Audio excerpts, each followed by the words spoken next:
Le Petit Prince, chapitre 16. La septième planète fut donc la Terre.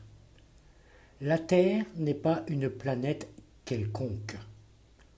On y compte 111 rois, en n'oubliant pas, bien sûr, les rois nègres, 7000 géographes, 900 000 businessmen, 7 millions et demi d'ivrognes, 311 millions de vaniteux, c'est-à-dire environ 2 milliards de grandes personnes. Pour vous donner une idée des dimensions de la Terre, je vous dirai qu'avant l'invention de l'électricité, on y devait entretenir, sur l'ensemble des 6 continents, une véritable armée de 462 511 allumeurs de réverbères. Vu d'un peu loin, ça faisait un effet splendide. Les mouvements de cette armée étaient réglés comme ceux d'un ballet d'opéra. D'abord venait le tour des allumeurs de réverbères de Nouvelle-Zélande et d'Australie.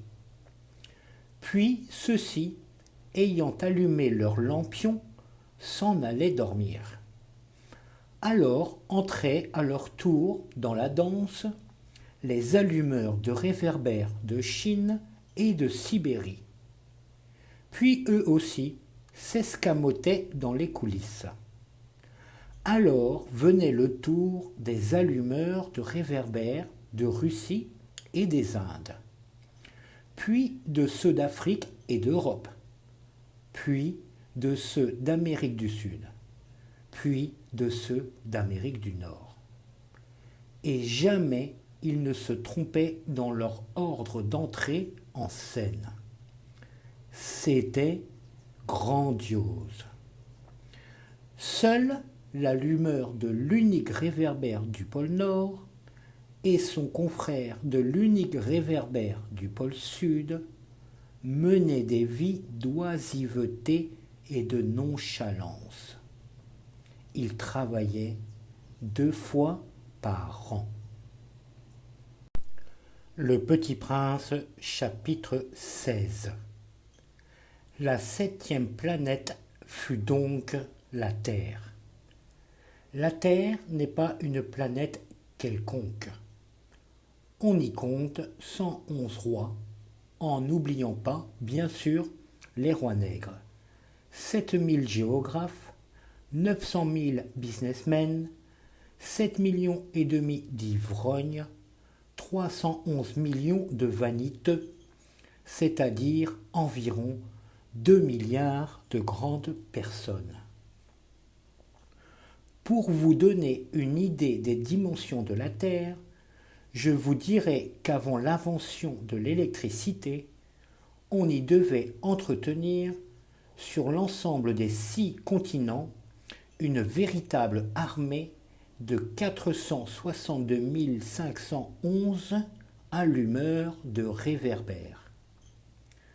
Vu d'un peu loin, ça faisait un effet splendide. Les mouvements de cette armée étaient réglés comme ceux d'un ballet d'opéra. D'abord venait le tour des allumeurs de réverbères de Nouvelle-Zélande et d'Australie.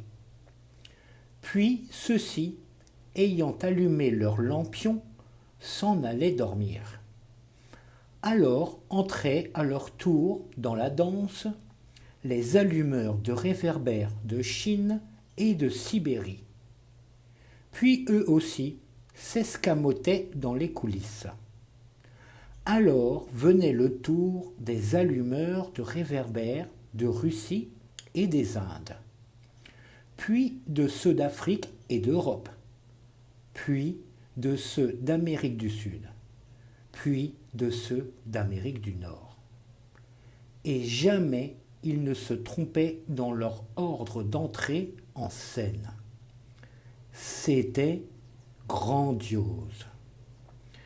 Seule l'allumeur de l'unique réverbère du pôle Nord et son confrère de l'unique réverbère du pôle sud menaient des vies d'oisiveté et de nonchalance. Ils travaillaient 2 fois par an.